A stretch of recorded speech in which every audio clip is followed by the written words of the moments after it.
And welcome back to episode number 58 of Raise the Banner podcast. I am one of your three co-hosts, as usual, here today. Matt Couture here with Zach Brewitt and Benny Ballgame Dearth. Boys, how we doing? Doing well. Yeah, it's been a little bit since we're almost 2 weeks since our last pod. We took a little bit of a Thanksgiving break, but we're back. We got a lot of Patriots to get over to go over, and we're going to start with that. Gerard Mayo today, well, it was released today, sat down with Tommy Curran. One of the main tidbits that came from it was he basically said that him and Robert Kraft or Jonathan Kraft sit down and quote debrief games. What are your thoughts on this? Do you think it's too much meddling from Kraft, or do you think it's nothing to really make a big deal about it? How are we feeling about this? It's kind of odd. It kind of feels like when you have like a one-on-one with your boss to talk about like how things are going. I say that, but at the same time, it doesn't feel out of the norm.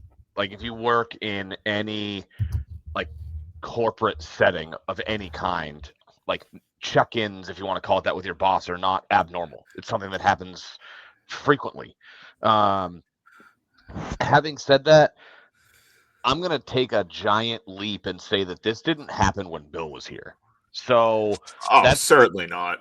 So this, I mean, maybe early on, maybe it did early just because, Bill and Brady weren't established as much of anything. I mean, obviously they won, 3 Super Bowls in the first 5 years of Belichick and 3 in the first 4 years of Brady as the starter. I know, obviously, he was here in 2000, but he didn't play. Maybe he threw 3 passes or something. So I think it's an oddity only because we're not used to it. But I don't know if it's really that far-fetched to think that ownership wants to check in with their head coach. Maybe stuff could be made about it because, and I'm one of these people, I still maybe not necessarily question Gerard Mayo, the coach, but hiring Gerard Mayo, the process was a little weird to me. So I don't know if it's trying to keep up the optics about like, hey, like you really can't fuck this up because I promised you the job, a year and a half ago or 5 years ago, whatever report you want to believe. And this needs to be something that works because it's a bad look for both of us if it doesn't work. I think it's less that and more so just like, I think because Kraft is nearing the end of his tenure as an owner, has his legacy to think about. He's still not getting into the Hall of Fame. He was not named a finalist this year. So I think it's... Which was blasphemous. I agree. It's disappointing. I think that, there are far worse people in the Hall of Fame with less accolades than him. So I think I don't know what the deal is. I think it's more so him just trying to make sure that everybody's on the same page.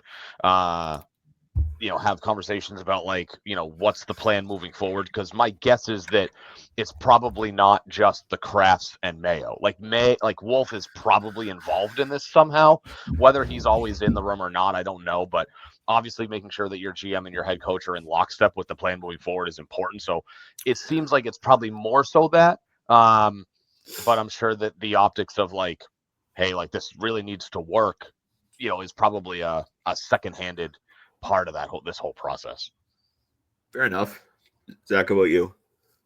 Yeah, I mean, I wasn't overly surprised to hear that Kraft has been setting these meetings up. I feel like there was more and more like reports of that happening at the end of Bill's tenure here, and maybe I'm misreading that, but I wasn't surprised to hear about it. As Ben said, that happens in every job, every corporate job, at least. Have one-on-ones with your boss, or have like, hey, we lost a game, or you lost a steal, whatever.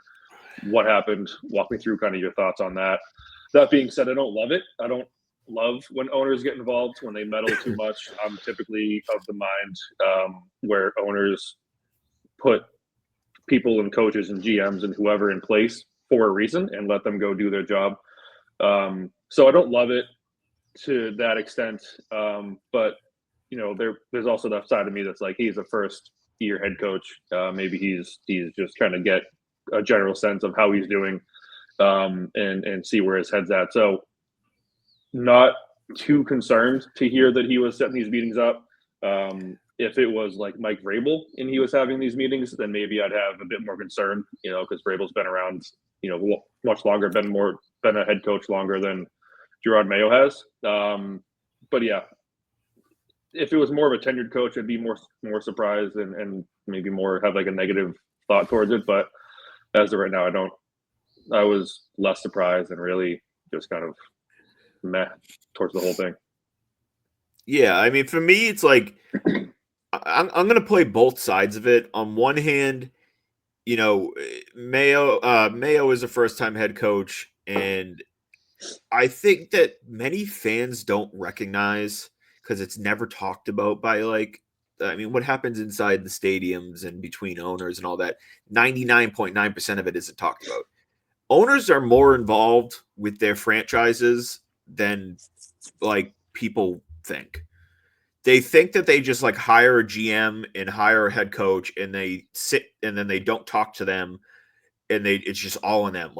Owners are more involved than you think they are on every single team. But on the other hand, I don't know why Mayo even said it. I don't know why you he thought it was a good idea. Granted, he continues to say things that he doesn't really need to say. I was going to say, but it's just another asset that people have that are anti-Kraft to say, oh, he's meddling, he's too involved, he wanted his team back, and that clearly he's taking control of everything, and they're running the ship, and it's not even Wolf and all that, blah blah blah blah blah. So again, I don't know why Mayo says these things. I think on top of the fact that because he's going to get a year or two, that he needs to improve overall as head coach, he needs to go to media school and learn that the less you say, the better. Now, obviously, we saw Belichick, I'm going to do it best for the team, and just said it 12 times over again. The happy medium between Mayo and you don't need to be that, but you don't need to disclose everything. You don't need to. And I think the biggest issue for him when he talks to the media is he answers questions. He tries to be so upfront that a question that could be answered in 2 or 3 sentences and you still give a good amount, he's turning it and making it a 12-sentence response. And he's just saying too many words, basically. It's when he's like that kid that has a 1,200-word essay and he's just walking around in circles, talking in circles to just get more words on the paper so he can hit the 1,200-word threshold. Yeah. The best in school was when you had a 3-page essay you had to do. It had to be at least 3 pages. If you made the periods size 14 font and all the words size 12 font, it would push the gaps between the lines and it would get you an extra half page every. I remember but that. When you print using that. When you printed it out, it worked. But now they probably can't because everything's electronic. But when you had to print it out like that, it was a perfect situation. But anyways, he doesn't get it. It's the same mistake over and over again. So it's just incredibly frustrating. Yeah, and go back to the point of I know that all owners meddle to an extent, and I don't think there's definitely more owners that meddle more than Kraft does. I think Jerry Jones comes to mind, right, when you think of owners who meddle too much, and I get that he's the GM as well. But in the sense of overstepping and kind of controlling everything, I just hope that it doesn't get to that point with Kraft, and I don't think it is, but I'm concerned that that's kind of where it's heading because he's, as you said, he's trying so hard to get in the Hall of Fame now, especially. That's where I want to emphasize that is I don't think people recognize how much owners across all sports are involved day to day. Then people, like I said, they think that you hire a GM and coach and then you just let them do whatever that you want. When the when the Bears had the number 1 pick this year, you don't think that ownership approved that pick? If ownership was I want Jaden Daniels, you know who they would have taken? Jaden Daniels. So, like, this idea that like owners are just not really involved, and it's just Kraft being like putting his mouth out there and his hands in the cookie jar when he doesn't need to, uh, it's overblown. Is he maybe meddling a little too much? Arguably, yeah. I mean, like this week to week debriefing could be a little bit more than the average owner, but just the average owner is more involved than fans recognize. Yeah, Just because other teams don't say it. Yeah, the good owners have a pulse on what's going on with their team. Now, I mean, I don't think you could convince me that somebody like Woody Johnson has a pulse on what happens with the New York Jets. I just feel like for a team that just can't figure out the quarterback situation year after year after year after year, he's clearly not stepping in and being like, this isn't working, I'm going to offer my input. Either that or he's the one calling the shots and nobody else can override him. It's one or the other. He's either all in or 0%. Like, same thing with teams like the Bears or like the Colts. You really think Jim Irsay is telling, I mean, I don't know who their GM is now. It used to be, is it still Chris Ballard? But like, do you think Jim Irsay is telling Chris Ballard what to do, or I forget, I don't know, whoever the GM is now? That's right, Ballard got fired like a year or two ago. But I just feel like there's certain owners like Jim Irsay, Woody Johnson, owner of the Bears. I don't know who owns the Bears. Doesn't really matter. But I just feel like there's certain ownership is properly involved. But like when you see the same teams over and over again, either and this is more GM, but like missing on certain things or not having the right culture on a team, it either speaks to ownership ineptitude or a massive overstep by ownership. Like the good teams, the Chiefs, the Patriots of recent past, maybe not now, but the Ravens, like the teams that are good year in and year out have a good chemistry between the ownership making their desires known, but then hiring and trusting the GM and the front office and the football operations personnel to execute that vision. The bad teams just, they don't, there's a disconnect somewhere where whether it's they give the GM full reign and they just have no control over what the GM does, even if the GM is being insane, or you're hiring a GM and you're giving him zero leash and you're basically being like, you're going to be I'm the puppet master, you're the puppet, do what I say, no questions asked. Yeah, that's kind of what I mean when I say there's like when Kraft hired all these people, go let them do that. I think in recent comments and recent interviews with Kraft, he said that he gave Bill too much power. So I'm sure there's some, whether it's calculated or not, an overcorrection in Kraft's mind to be like, hey, I gave Bill all this power and it's not, it kind of end up, biting me in the ass. I don't want that to happen again. Let me make sure I put these steps in place that it doesn't get to that point. I think it got to the point with Belichick, and obviously this is just my opinion. We don't know for sure. Probably, I would guess around 2012 time frame, maybe even a little earlier. It got to the point where whatever Belichick said is what's happening. Kraft didn't question it. Kraft trusted him and just went with what Belichick said. But like in terms of like, especially like early picks, all owners are probably a little bit different, but generally, because we heard about this with Drake May. There were people trying to say that Wolf wanted to trade down and take McCarthy, but the Krafts forced them to. Like, I'm not playing into these hypothetical narratives that no one actually knows the truth behind it. But I'm sure that, whether you're Washington's owner, Chicago's owner, Robert Kraft, they sat back and they said, tell me why you're taking them. And they need to give the owner a full explanation of why you're taking them. And then it's the owner's job to say, I trust you or I don't. Well, they need to decide I trust you or I don't trust you. And if you don't trust them, then they probably shouldn't have the job.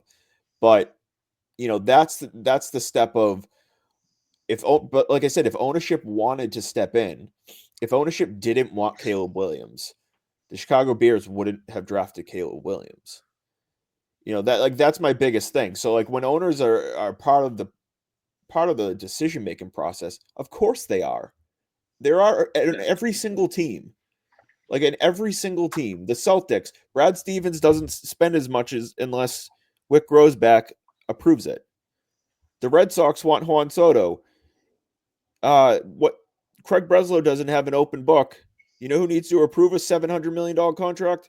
Ownership.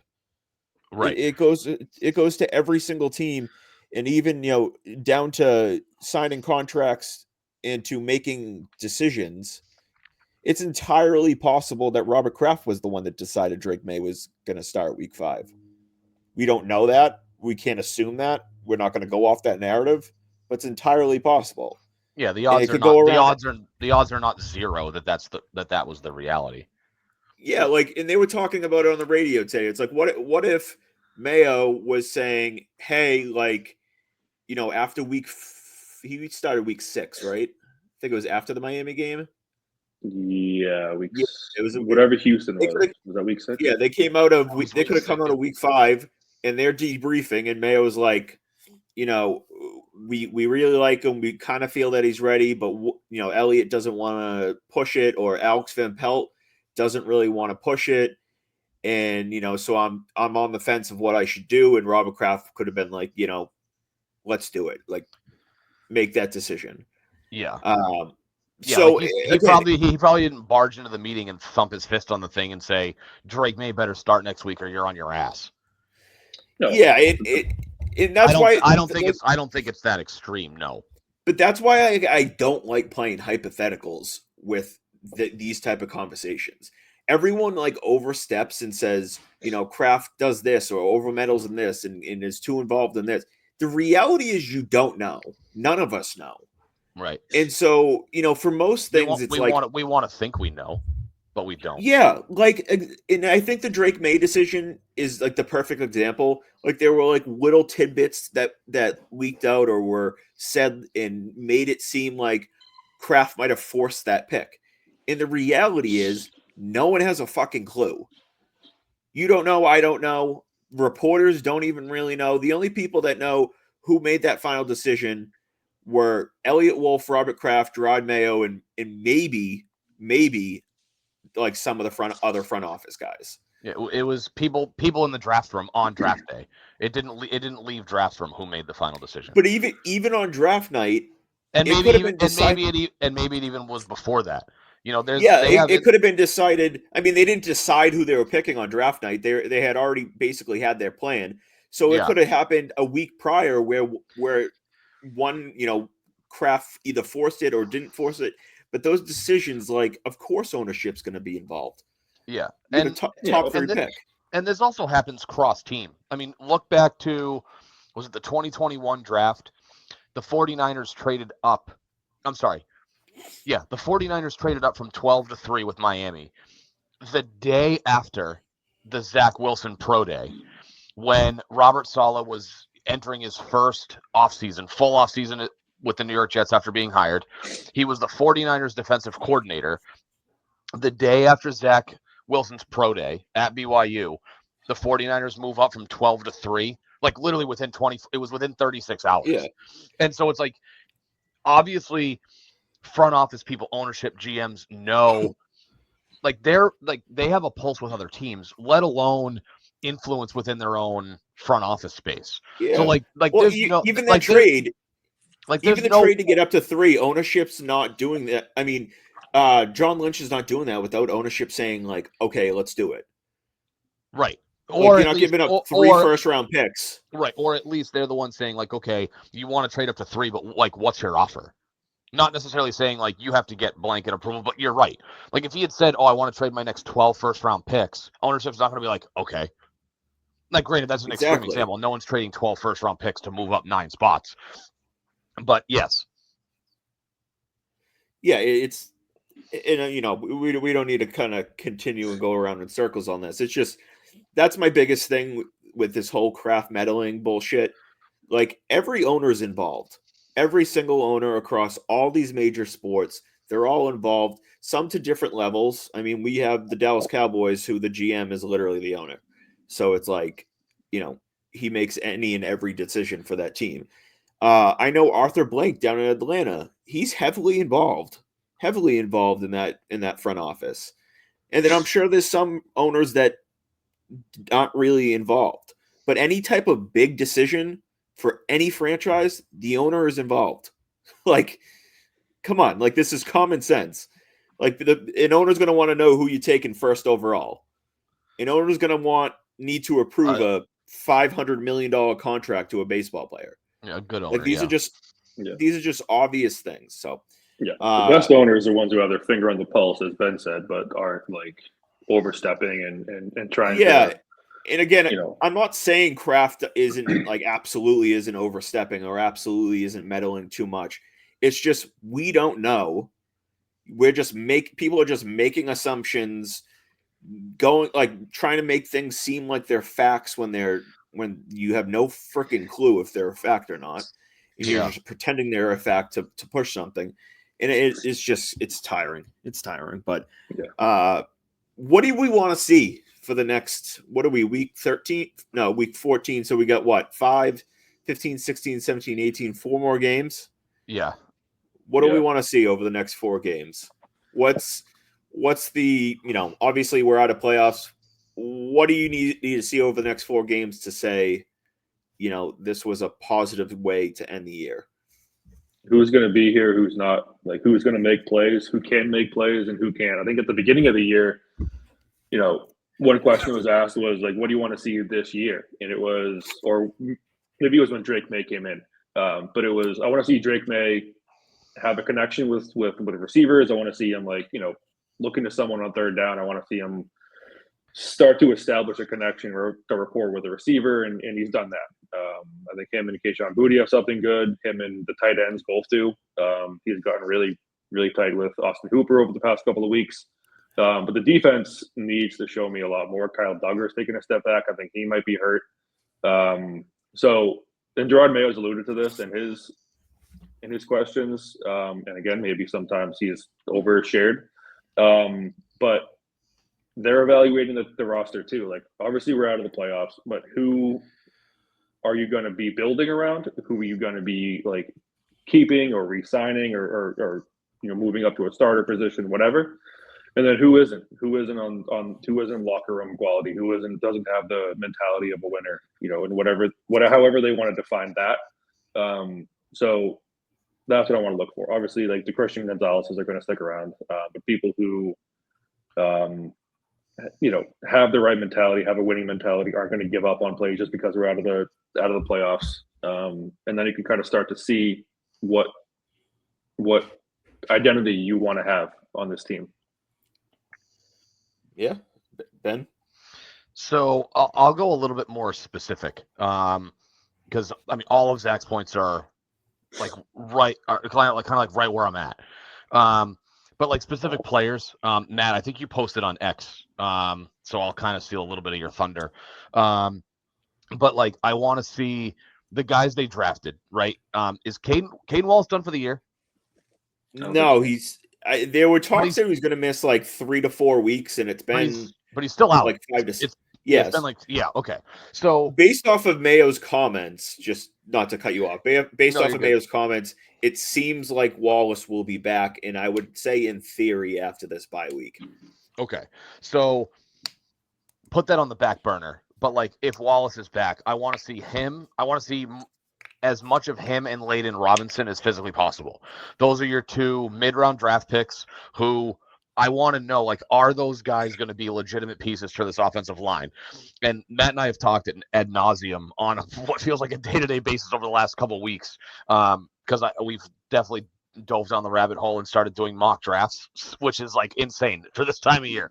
But talking about what the offseason plan is going to look like is the top 2 needs, right? I think you can debate.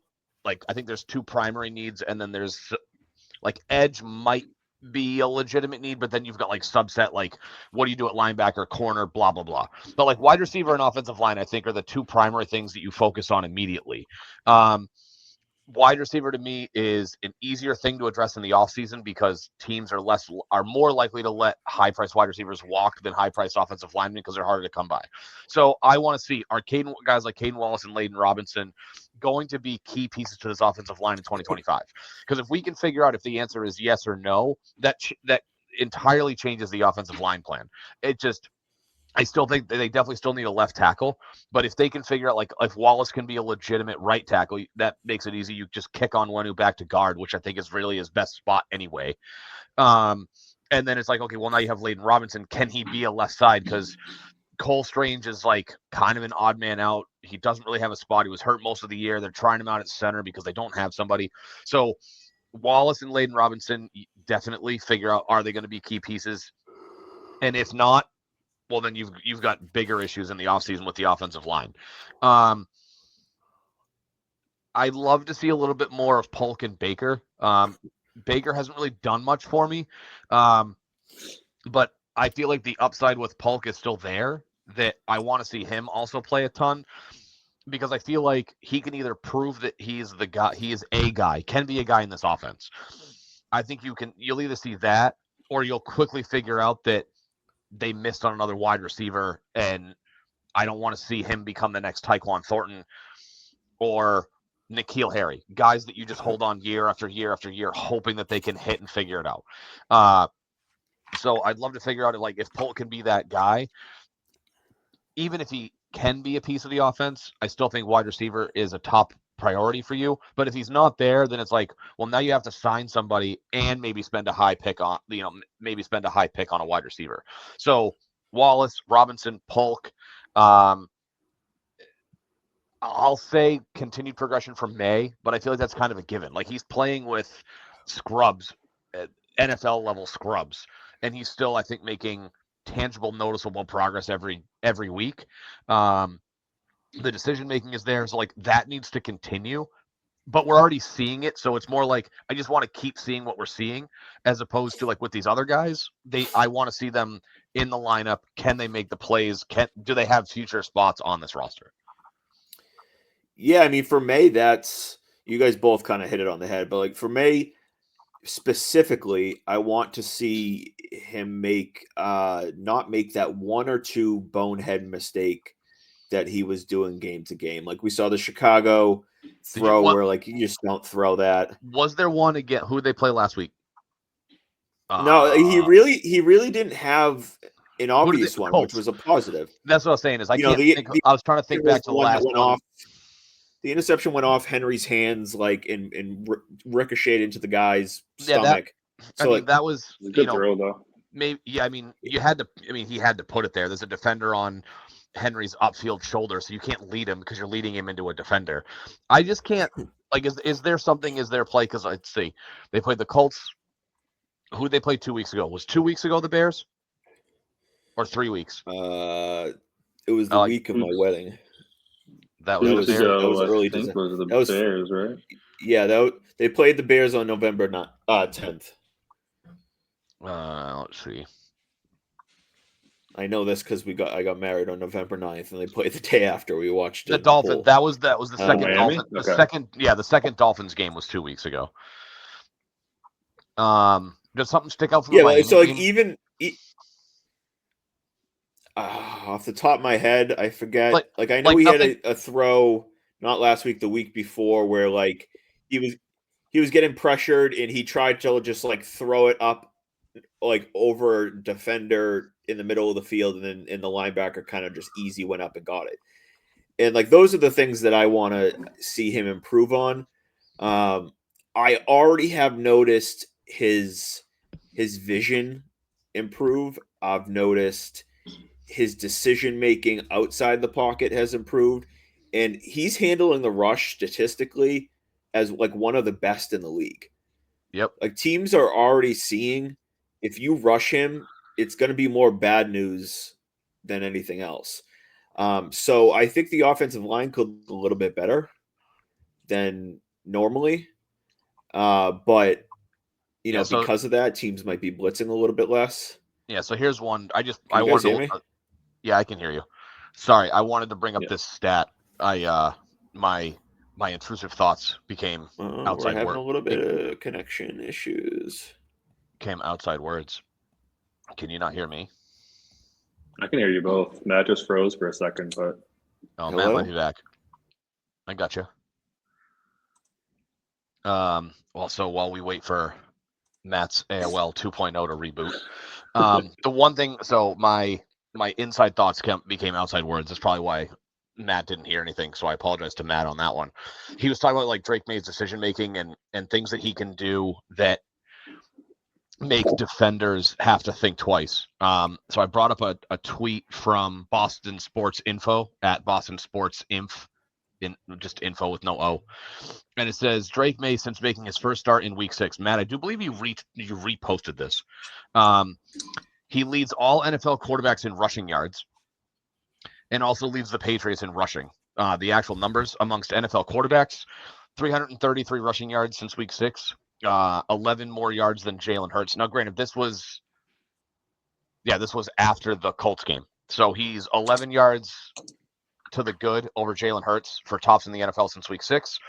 And he's got, 18? Ramondre Stevenson has 315 rushing yards over the same span that Drake May has 333. So I think the rushing, the decision-making to know when to pull it down and run with it, and that I think has gotten better as we've progressed. Like, if you look at the numbers, I mean, granted, I think his rushing yards were certainly inflated last week because I think he had like a 41-yard rush on the first drive. But being able to still like avoid certain guys and make certain decisions and say, okay, like the pocket's collapsing, but I've got a lane, like that decision making is something I don't think we saw in weeks 6, 7, or 8. Like, or especially, well, I won't say specific numbers, but early on, we weren't seeing that with him. Yeah, it's interesting to see too. Like, is that, and I didn't really watch too much of his film at UNC, but like, is that part of his game to take down and run with it, or is that just a direct result of the line being so porous that he has to take it down and run? So it'd be interesting to see, like, if and when this line gets better, maybe next year, like if that continues to stick around, because he's leading, like I saw a stat that right now he's averaging more either yards per rush or yards per game than 06 Michael Vick when he ran for over 1,000 yards, which obviously isn't going to happen, but like 40 something like that. Yeah. No, he's looked for what he's been given around him, he looks great. Like, great. Yeah. In terms of like what you could have realistically expected from him, he's showing it all. When you consider like, Bo Nix has surprised people, he looks pretty good. He ended up in Denver where they have an elite O-line. Sean Payton is a really good coach, and Nix fits that system perfectly.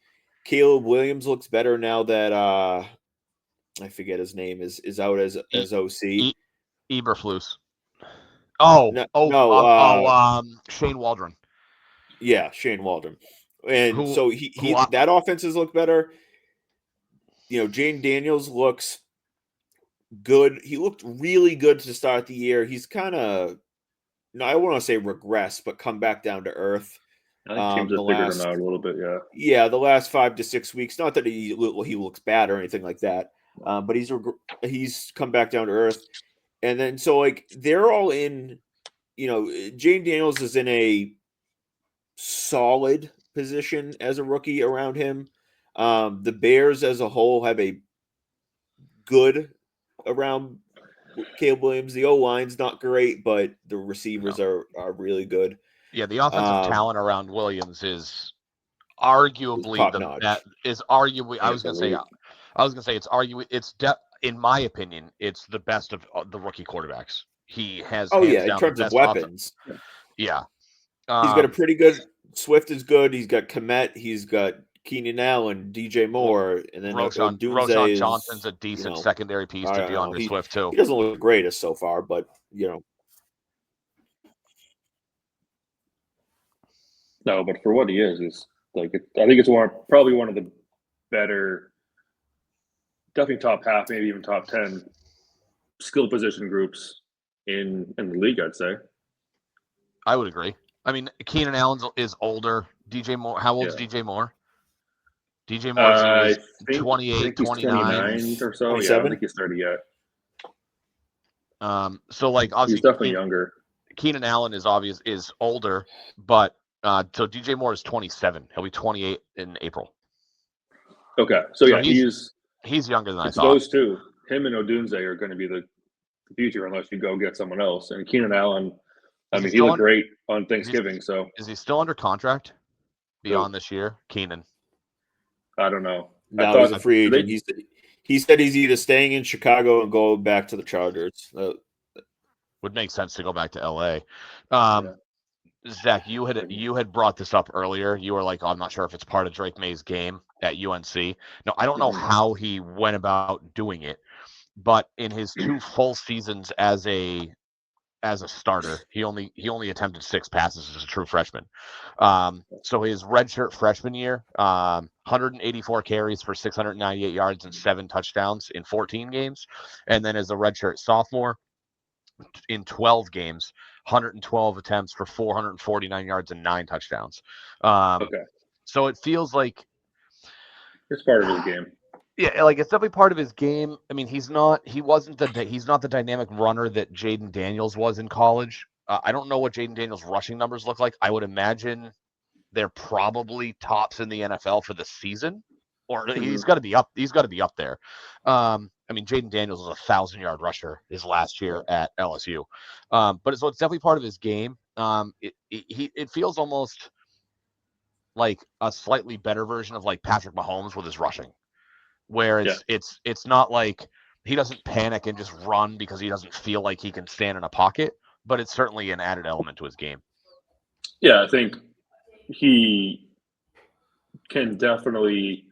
He doesn't look to run first, but when he feels pressure, he'll scramble around a little bit or he'll just take off. Where I think other quarterbacks, especially when they first start out, who have that ability, they oftentimes feels like they look to run, almost at the first sign of pressure. Where I don't feel that way with Drake May, but he definitely has that ability to pull it down and make some. Drake May looks impressive.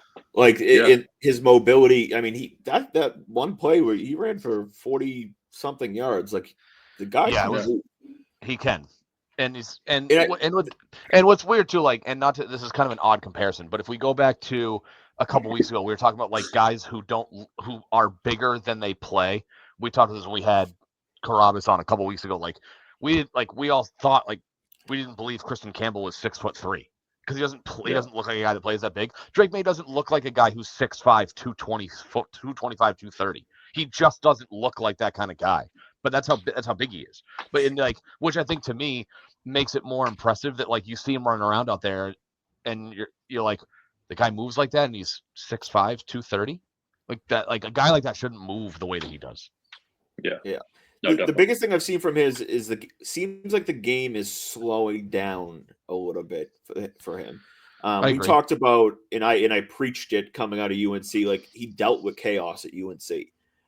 So coming into New England, like it's a little easy to deal with chaos in the NFL if you already have dealt with it in UNC. Speaking of that, Bill Belichick interviewing for the UNC job is hilarious. But I mean May looks. It looks like the game is slowing down a little bit to him. I've been incredibly impressed with his processing. He seems like he's moving in and out of the pocket well. He's seeing, going through his progressions well. It makes you think, get him a legit one and solidify the O-line, and he could be a superstar.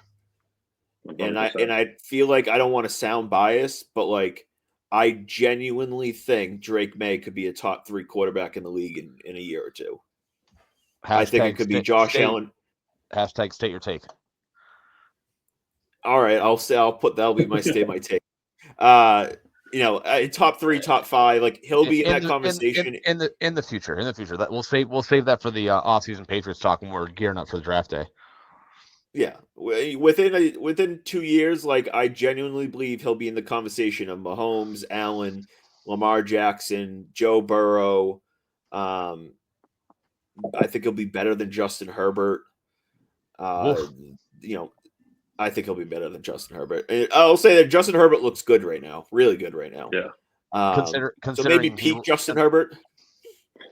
Yeah, considering Herbert has, I mean, granted, I love Ladd McConkey. But he doesn't really have a great cast of characters to throw the ball to. No, I was wrong on Quentin Johnson. I thought he was going to be at least something, but stones for him. So, who? Polk? Yeah, he's a little bit productive. No. He's a little productive because he's the only options. Quentin Johnson. Oh, yeah. Reason number 874 will never be a GM in any sport because I've missed on every wide receiver that I thought was going to be good. I was saying it today. Is Kraft calling you for advice? Is that the issue? Yeah. Elliot Wolf's calling us, talking to Zach. Who should I draft? If he is, yeah, Nah. that he can make that claim because I'm doing as good of a job as anybody, and that I was saying today that like my evals on especially wide receivers the last couple of years I felt like had been pretty good, but boy was I wrong on Traylon Burks, and like some of it's a little bit of injuries. Me too. Yeah, I was very high on Traylon Burks. Traylon Burks goes up with Drew Lock. I loved Drew Lock coming out of college. As one of my like guys I loved that ended up just sucking balls.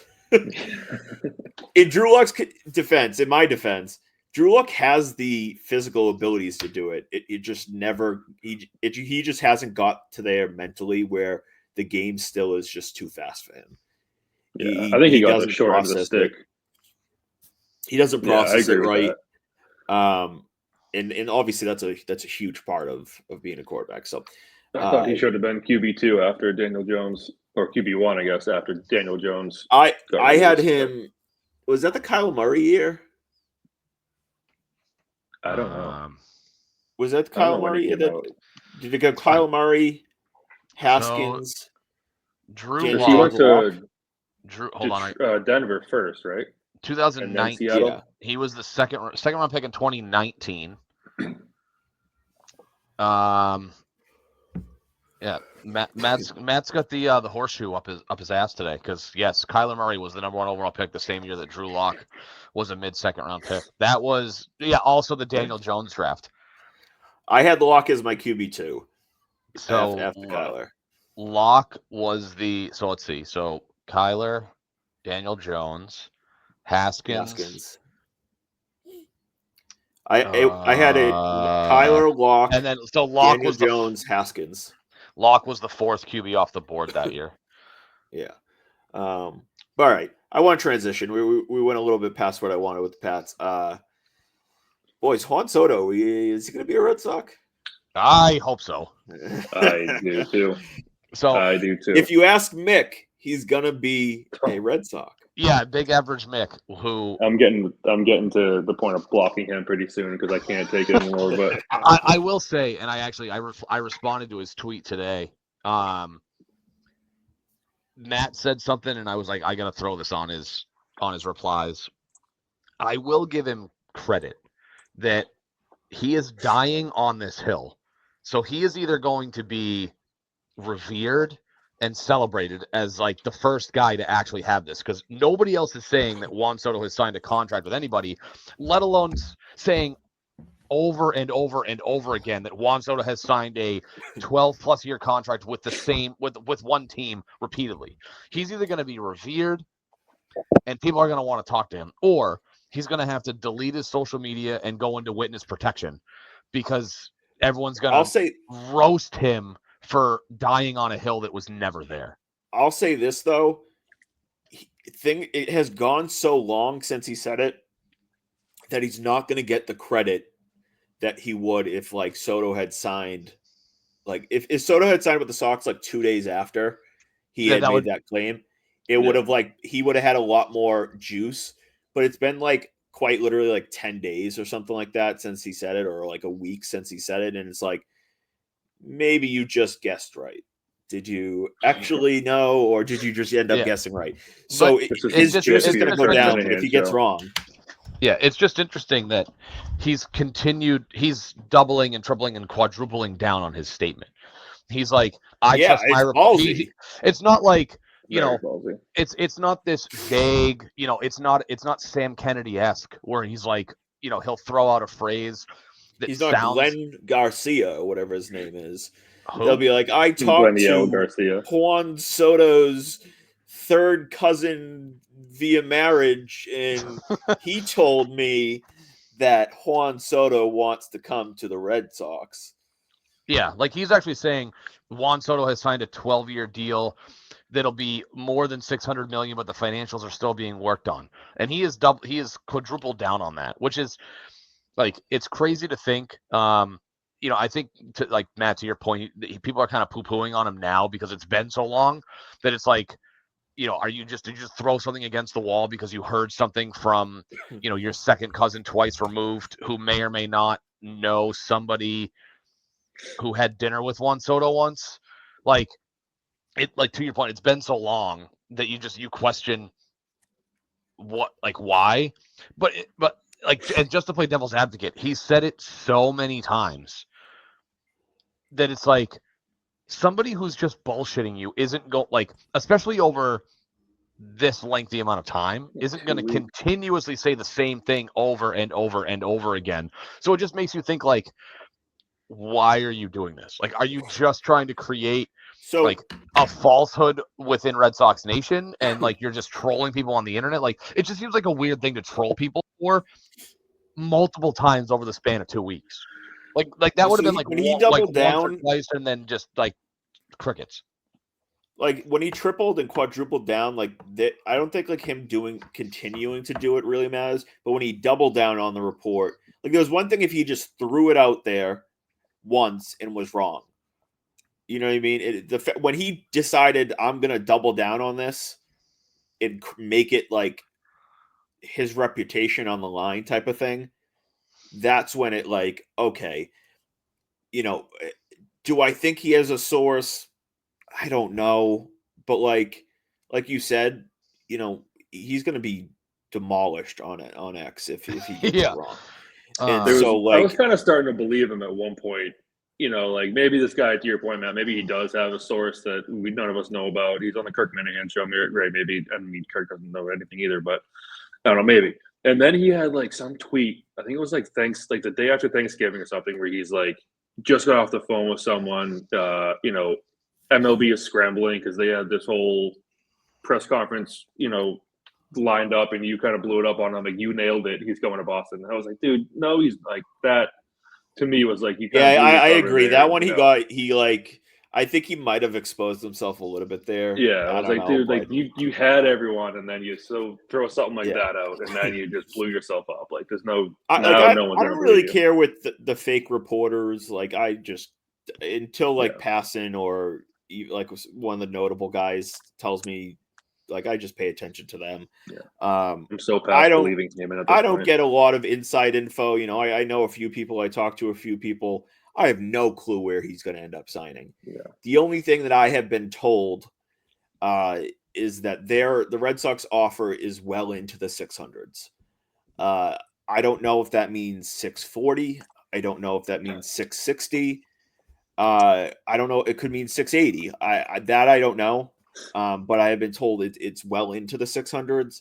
So Stats today tweeted out that like Globe report that the Red Sox requested a meeting with either Juan Soto, Boris, or both to be like, hey, give me a number and I'll make it happen. I don't know if they got that. If that was like a request and they got it or whatever. I don't know. I couldn't read it because it was behind a paywall, but I don't know. So if you hit just for advice, when you click on the Boston Globe, it doesn't work for every website, but it worked for me, and I think the Athletic. It works for the Athletic. If you hit like the AA at the top of your iPhone when it's blocked and hit Show Reader, it will bypass that and show you the article. I'm going right to it right now. Yeah, Matt actually he did screen record and showed me that it works, and it does work on because I'm in some websites, not all of them. Yeah, and it works on. I have a Samsung. It worked for me too, and then I ended up splitting. Oh shit, you're right. Yeah, and then it worked. What's interesting too is for anybody listening, Matt moonlights as a tech hacker, so DM him with your problems. What's interesting, just to add on to that, so it was and Zach, if you already mentioned this, I apologize. It came from Alex Spire, and Alex Spire, and he did say that at the time he was reporting it, there was no confirmation if Boris had accepted the request to have the meeting. And this is, blue check marks on Twitter, sorry, Matt, don't mean anything or as much as they used to. Of course they don't mean. They don't mean even close to what they used to. Well, whatever. Anybody can have a blue check mark. maybe we can have the debate over, what algorithm Jack Dorsey used to have for who did and didn't get a check mark another day. But What they should have done was have a blue check mark and a gold check mark. And if you had the gold check mark, that's when you were like actually famous. like Jeff Passan would have a gold check mark. So Yeah. So this guy Robbie Hyde, who's a blue check mark. Yeah, his he's a bio says, YouTuber. his bio says, I talk about baseball a lot at MLB YouTube content creator. Tweeted 22 minutes ago. It's not anything other than like, it made me think back to it. And he goes, so he's quoting and says, the Red Sox requested a meeting with Juan Soto, and Scott Boras sort of gives me Dice K vibes from back in late 2006. The deal was dead, so they got on a plane, flew to California, and got the deal done. I hope this brings the same result. So to that point, I think it definitely speaks to, if nothing else, there's certainly plenty of people out there who have said that Juan Soto, that the Red Sox are not like truly serious about Juan Soto. Matt mentioned this. Maz said something yesterday about he doesn't think that the Red Sox are truly in on Soto, and that by the end of the week, now this was yesterday, so there's a couple days left, that by the end of the week they would be quote unquote like ruled out of the running. But I think that even by requesting a meeting, it feels to me that this puts to bed the idea that they're not seriously contending for Juan Soto. Like, it puts that whole narrative to bed. Because a team that contacts the agent says, we want a meeting, write on a piece of, like, tell us the number that's going to make Juan Soto sign a deal 30 seconds after you write the number on the piece of paper. Like, write that number down and we'll figure out a way to make this work. Now, what that number is, I don't know.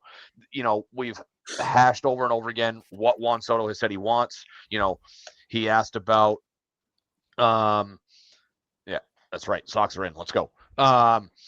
He talked, he mentioned to teams about wanting to know about their farm system, which of course piques our interest because of the teams that are here at the finish line. As much as the Dodgers, I think, are connected, I don't think that they're really there. We have the best farm system. They're offering $650, but $649 of it has to be deferred to come out to his Juan Soto's great grandson back, in 2152. Yeah. So, Dodgers aside, we have the best farm system of the other three teams: Yankees, Mets, and Blue Jays. He wants to be the face of a franchise. The Yankees don't offer him that. The Mets kind of sort of offer him that. I think it would still be Francisco Lindor's team, even if Juan Soto goes there. Yes, he would be the face in Toronto, but is he really going to want to play in Canada, considering their best players right now are a year away from going somewhere else because Toronto's not going to be able to afford them? So we can go over the list of things that like Juan Soto wanted, one of which was he wanted to have a record-setting deal.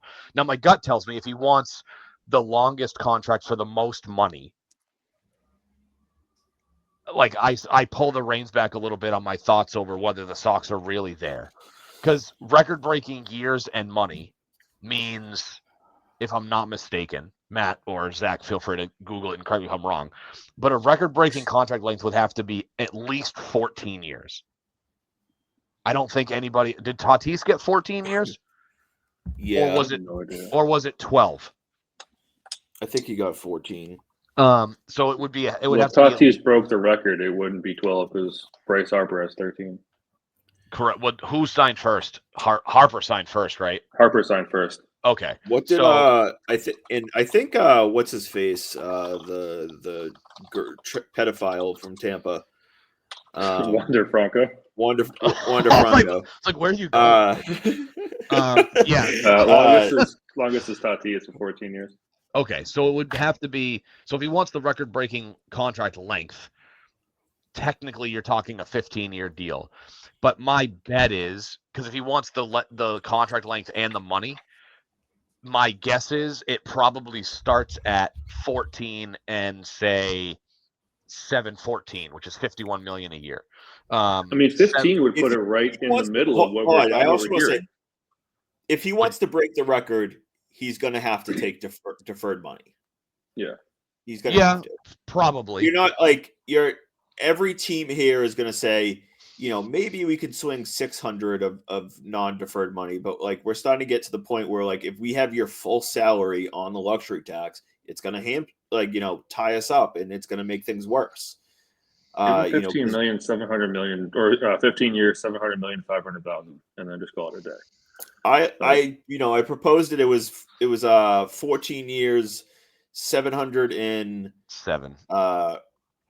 707. Yeah, 707 million. That's 50.5 a year, and you had opt-outs at what years? 4 and 6. 4 and 6, and he has 98 million deferred, which is I think 7 million per year deferred, and that would dish out starting the year after the contract ends. Correct. So it'd be basically 28 years of him being paid.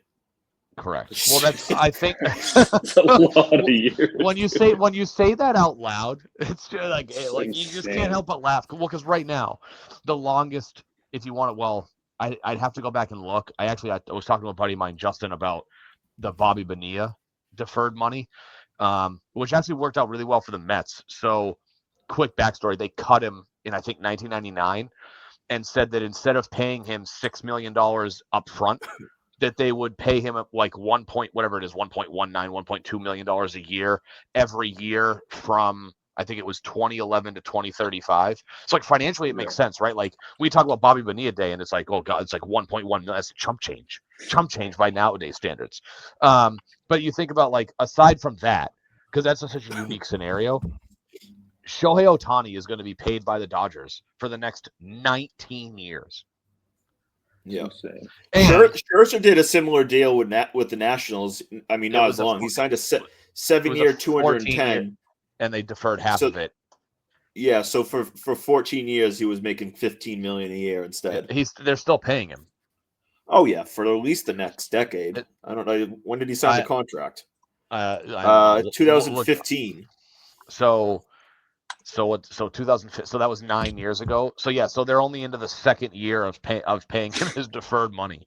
But like it just makes you laugh, right? Because we're talking about like Shohei Ohtani got his record-setting deal, and the deferred money makes it a 20-year payout.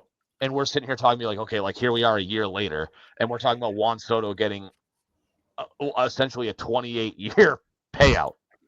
Like that's just insane that we're at this. I mean, they could defer it less. Like they could send it 12 a year after his contract ends till he hits a certain marker and all that. But if he's gonna want, I would say that the threshold for teams are probably around mid sixes. That if it's getting over that, they're gonna need to defer some money. And I made a comment earlier on X, and it was like, everyone was like, oh, Juan Soto doesn't want deferral money. And I'm like, well, if you said Juan Soto, like if teams are saying we can give you $650 million of upfront money, or we can give you $620 million of upfront money, and we'll give you $100 million of deferred, he's going to take that. He'll take like the $720 in total money over $650 upfront.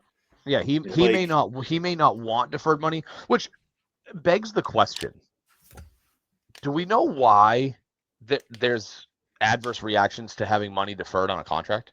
Like, in what way is that negative to a player? Theoretically, like if you told me you could give me $10 million now or $2 million for the next 5 years, I would take the $10 million now because I could invest that $10 million, and in 5 years, I made it worth even more money. But okay. in for someone like Soto, like dude, what is you're getting $45 million a year minimum? Like, what do you need?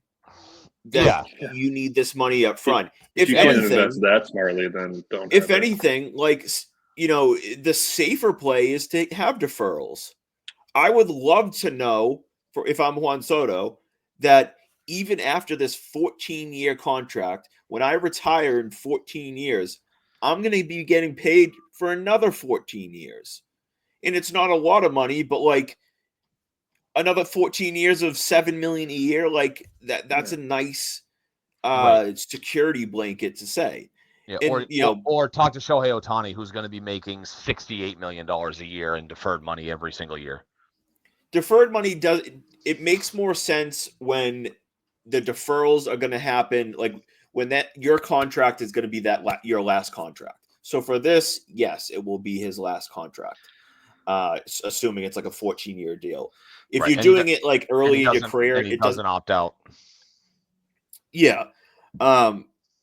And speaking of the opt-outs, he can have whatever opt-outs for the most part that he wants. Like, maybe after you got to work with you, but like if he wants an opt-out after year 4, give it to him.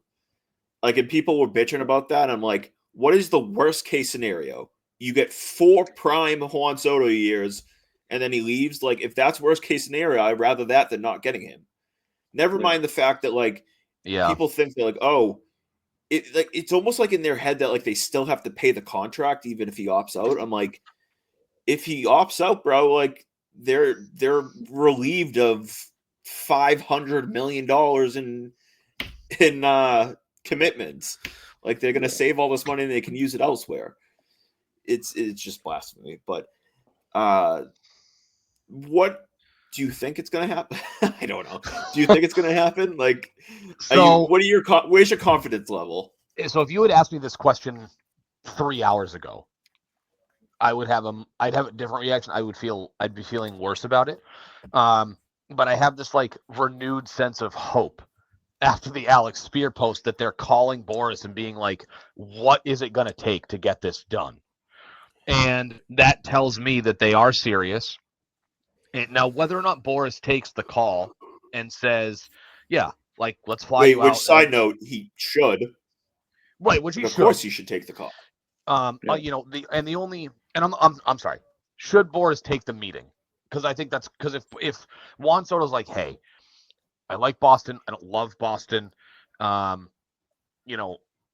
so unless they're willing to come to the table and do like what the Mets are doing and basically be like, we'll outbid somebody enough and give you enough money to offset the fact that we're not a preferred destination, right? And that's worst case scenario because it's called an escalation clause, Ben. I mean, yes, but my point is, so unless Soto is just so down on Boston as like there's no reason why Boris should reject the meeting. So I just have this renewed sense of hope. But we also know that there's no way he can be. He grew up a Red Sox fan. Yeah. He loved Ortiz. He loved Pedro. He hates the Yankees supposedly. Which is People talk about like like he really wants to go, like he wants to be back in New York, and I'm like, I remember when that trade went down. And they like immediately asked him like, "Will you sign an extension?" He was basically like, "No, just like no. Well, do you want to resign here?" And he'll be like, "We'll see when I'm a free agent." Like, I think he played out the year. Not that he was miserable, but I don't think he has any type of like overwhelming feelings that he wants to stay a Yankee. I just don't see it. No, I agree. And so I have this renewed sense of hope that if the report is accurate, and Alex Spear is not a guy that you would question whether he's being truthful, I just have this renewed sense of hope that they're doing everything they can to get it done. Now, hopefully it's not that they sit down with Boris and Boris goes, "Yeah, if you want a deal now, it's 800." Like, and I'm not saying that that's realistic. That would just be severely disappointing to me, is for him to just throw out a number so high that it's like, well, the Red Sox are not going to say yes. So let's just play this out to the end. I said a couple weeks ago that I was going to ride the cautious optimism and say that the Red Sox signed Juan Soto. I would say, as it stands right now, I would say, factoring in that I fully expect Steve Cohen to just beat the door down of Boris's office and say, I'll outbid anybody by this amount of money, and I fully expect that he would do that. I'd have to say, I'd give the Red Sox like a 35 or 40% chance of getting it done. Yeah, that's kind of like a third. Like I think it's a 3-team race. I don't think the Blue Jays are going to be in it. and I don't think the Dodgers are really in it. I think it's a 3-team race between all three of them. I would say Mets and Red Sox are around like 35 to 37% in my head, and the Yankees are around like 27 to 30% in my head. I think the they more still it got goes it. on, Yeah. I mean, we heard through the grapevine that the Yanks weren't willing to go that high, and so it was maybe like they science really fiction. are. Yeah. I mean, what's interesting too, though, right? So it's the Yankees, and granted, it's different ownership. It's still Cashman, but it's different ownership, and they've acted differently under Hal than they did under George. But is it really far-fetched to think that the Yankees aren't making a serious offer? Like, why? Like, the Yankees have to know that anything shy of $600 million doesn't even start the conversation of you get a second meeting because the number is going to go up. There was the report of what 550 was like the rumored top, like that was the ceiling of an offer was right around 550. Now, granted, I don't know if that's, they may not want to blow past the luxury tax like the Mets did a year ago, 2 years ago. But they're kind of hamstrung because they just paid Judge his massive deal.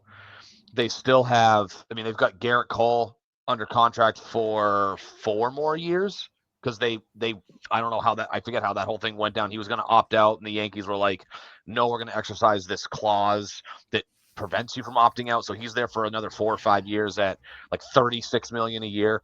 Stanton's still on the books. I don't think they have any other like real high price guys. But I think they're hamstrung. I don't think they really want to hand out a 4th big money contract that, if they're smart, like real talk, they shouldn't be in the soda. Like, first of all, they never should have made the trade because if you look at their roster, it's old. Like, it's a bunch of old players. And they have nobody coming up. They gave away the 2 best people coming up. The farm system is mediocre, and they would be better off spreading this money around. It was a move to win in 2024, and they came up 3 games short.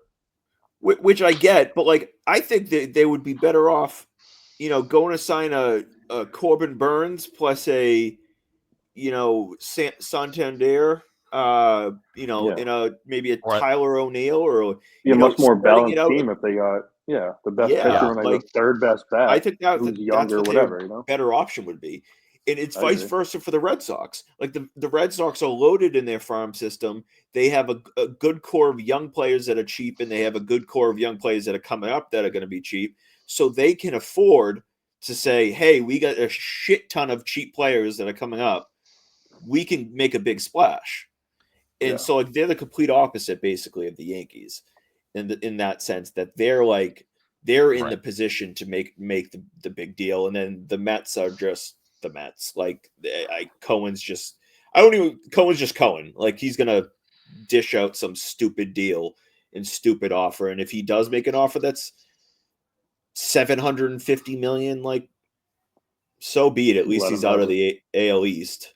It's a true ego move. It feels like from the Yankees. Like they don't want to be the ones who let Soto, their guy, walk over to the Red Sox. They shouldn't. They should really turn to like Burns in Adames. And no, I agree. I agree that they should absolutely be 3 or 4 players, well-rounded, 100%. But it feels like such an ego move to be like, oh, we're not going to let our guy go to the Red Sox, so we're going to. Not only that, like they look pretty stupid. Like, they made the World Series, and if they won it would have been justified.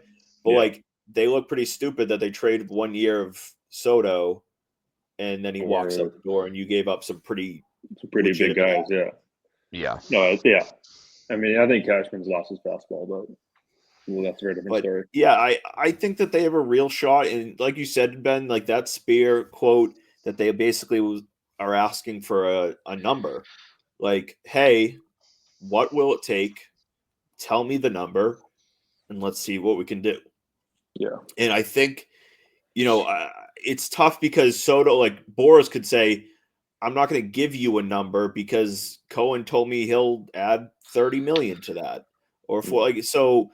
Yeah, but I feel like the conversation too, though, right? Like if Boston is a legit destination in Juan Soto's head, and the Red Sox, like if the Red Sox were to go to Juan Soto and say, and Boris, right, and say, here's a 14-year deal for $714 million, which is $51 million a year. Figure out the opt-outs and the deferrals. I think it would be smart to offer him an opt-out after 4 years, maybe a second one a year, 2, 3 later, like whatever you want to figure out, right? But if you give him the opt-out at 4 years, he can opt out before his age 30 season, and he can essentially get the last big contract of his baseball career.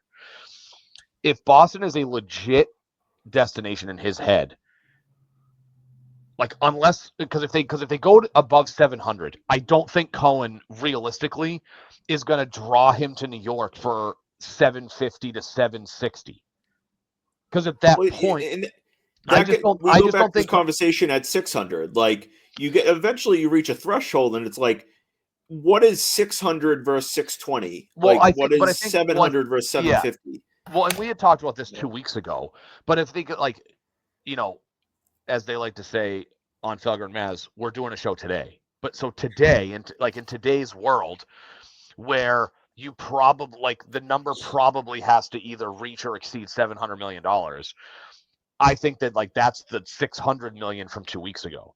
That if you were like, okay, like if you're at 6, and if the Red Sox were offering 6 or 625 over 13 years, and the Mets come in at 650, what does it matter? I think that right now that doesn't get it done. I think that if the Red Sox are at 625 and the Mets go 675, he's going to the Mets.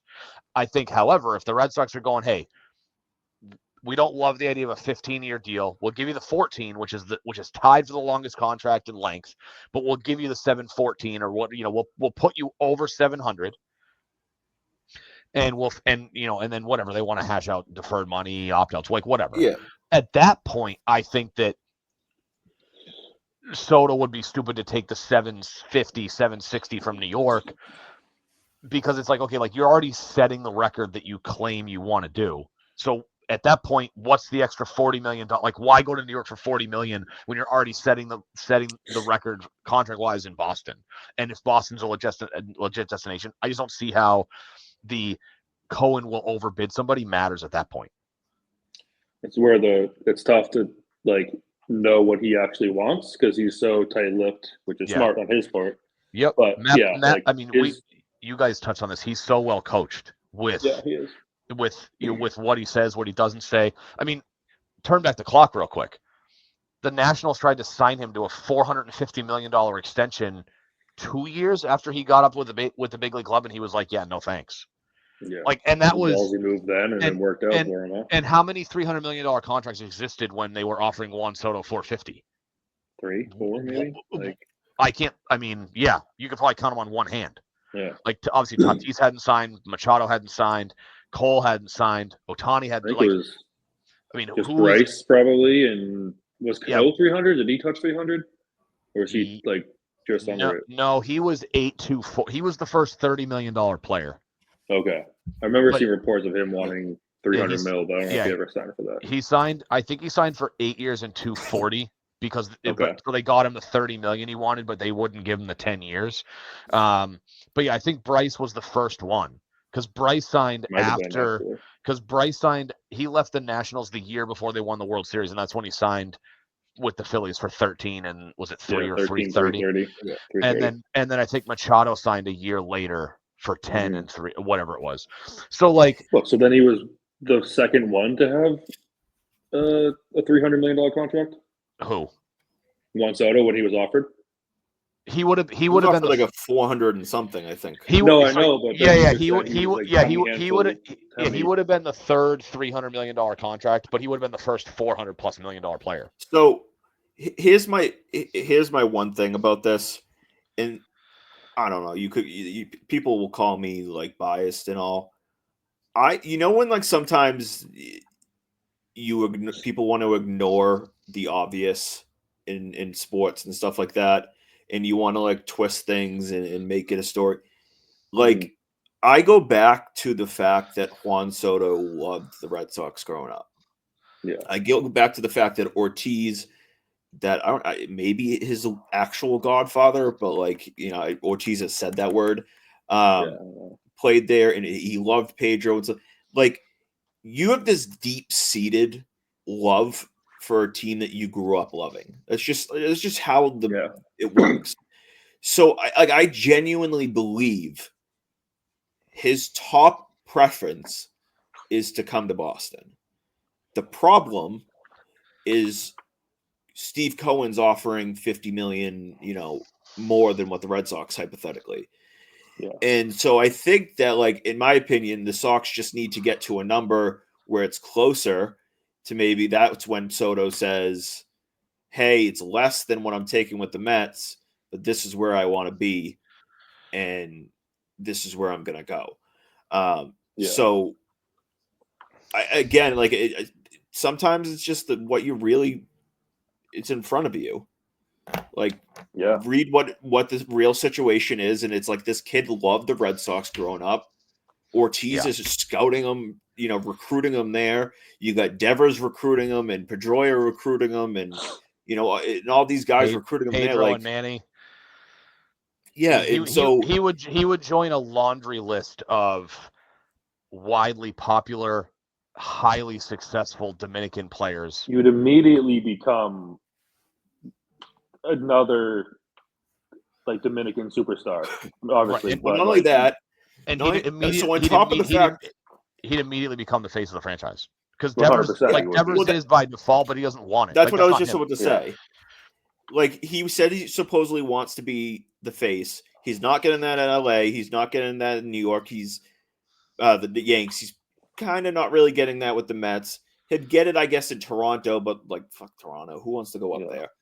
You know, like, not only does he love the Red Sox, he can be the face of the franchise, and he can follow in the footsteps. And on top of that, of the four teams, of the Blue Jays, Mets, Yankees, Red Sox, I don't care what people say. The Red Sox have the brightest future among them. Yes, they have a loaded farm system, and they're all on the cusp. So, like, if you sign Soto and you trade for Crochet which they can easily do, and then even if they didn't get one of the top guys, they just signed like an Eovaldi, they're going to be World Series contenders next year. You had Soto, Eovaldi, and Crochet. You add, their offense wasn't a problem last year, and you add Juan Soto to that, and then you go get some pitching like you desperately need. Then, as you said, you're easily in contention for the playoffs, 100%. They're automatically in the ballpark of being a 90-win plus team. Like, if you 100%. And not only that, you have your team's super young. So, I don't know. All right, that's gonna do it for us.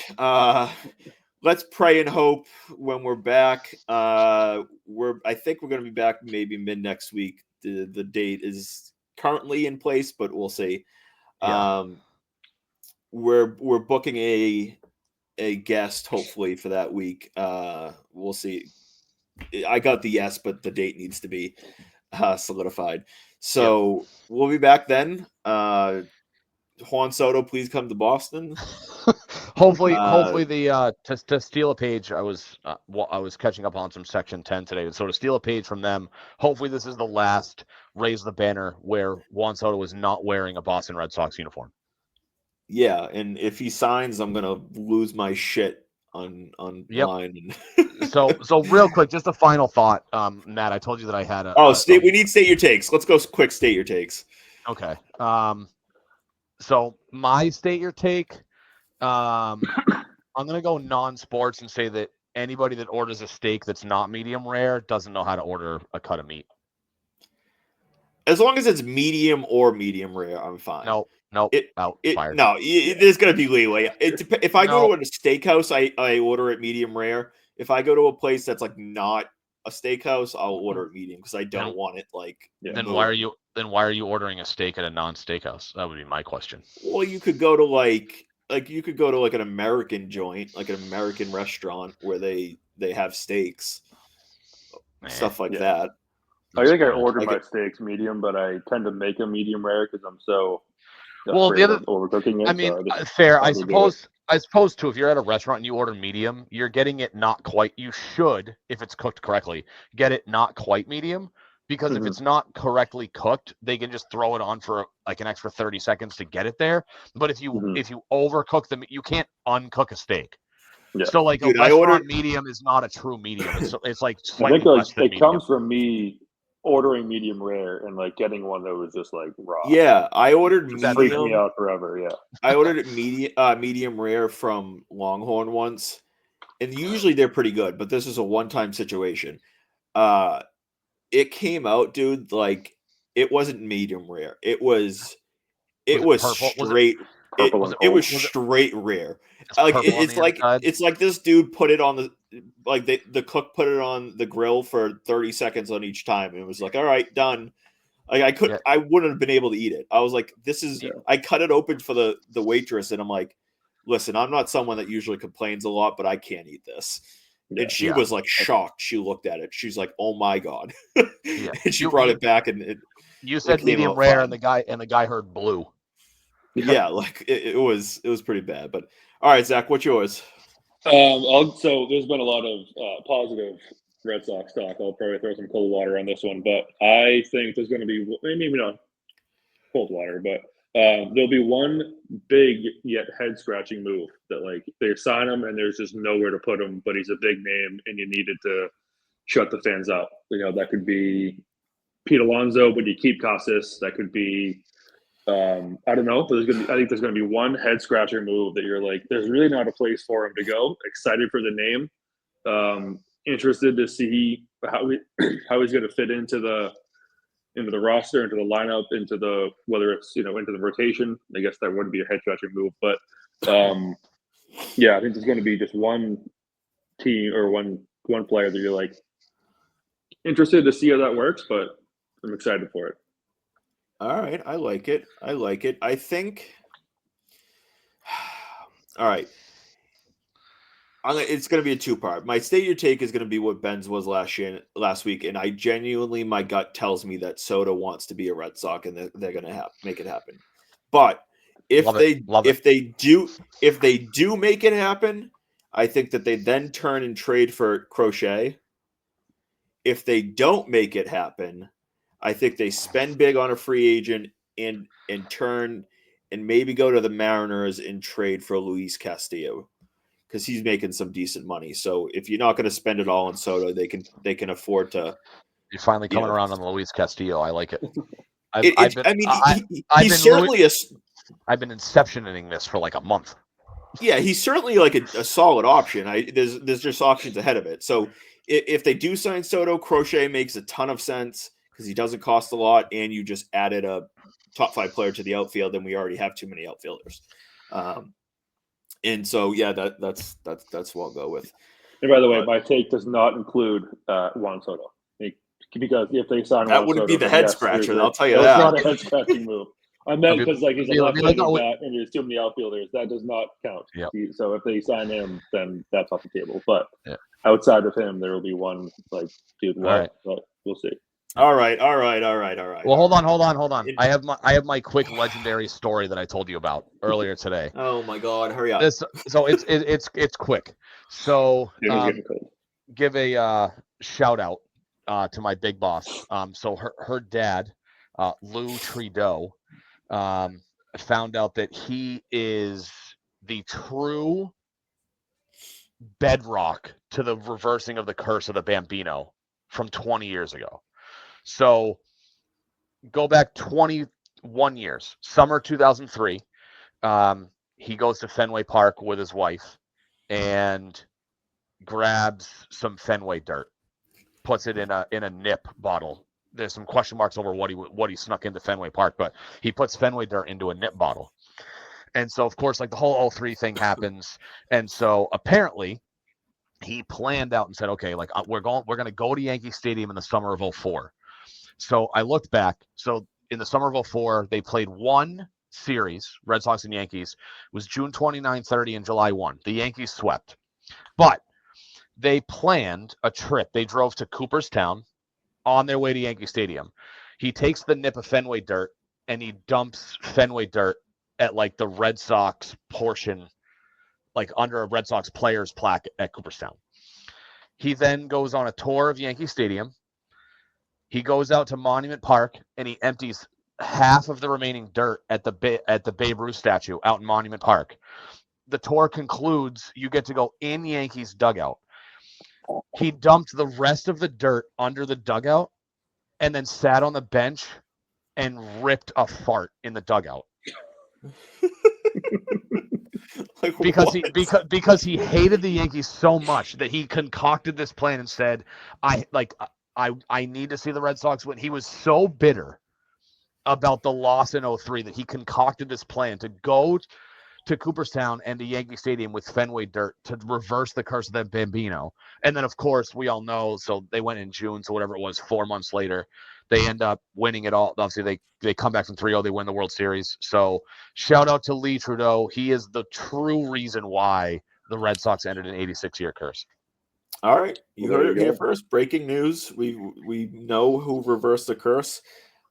It wasn't David Ortiz. It was your boss's husband or something like that. Late father. He passed away February 2013. Okay. Well, rest in peace. Thank you for reversing the curse for the Boston Red Your Sox. service. Absolutely. All right, boys. That will do it for this week. Juan Soto, I love you. Come to Boston. Home. Goodbye. Come home, baby. Later.